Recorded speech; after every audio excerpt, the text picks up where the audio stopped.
প্রথমে চুলায় হাঁড়িতে দুধ বসিয়ে দিলাম, এর মধ্যে এলাচ দারচিনি দিয়ে দিলাম।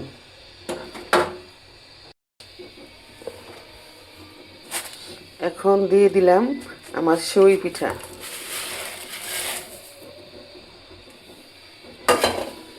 সেই পিঠা দিয়ে ভালো করে একটু হালকাভাবে নেড়ে চেড়ে দিতে হবে, বেশি জুড়ে নাড়লে ভেঙে যাবে। এগুলো আমি শুকিয়ে রেখেছিলাম।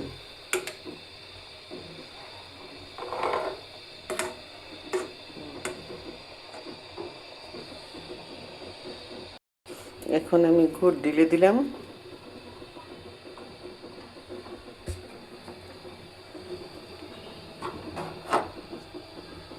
এই তো গুড় দেওয়াতে কালারটা কত সুন্দর এসেছে।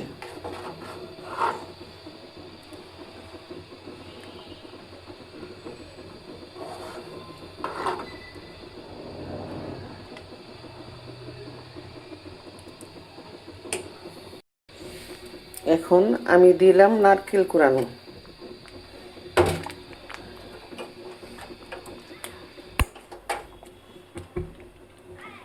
দিয়ে ভালো করে নেড়ে চেড়ে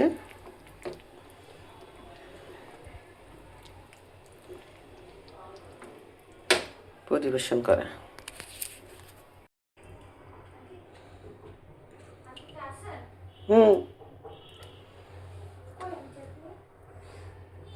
এই তো এভাবে বক্সে করে বেড়ে রাখি, যখন যেটা প্রয়োজন তখন সেটা বের করে করে খাবো ফ্রিজ থেকে। Okay, let's try. বিসমিল্লাহ।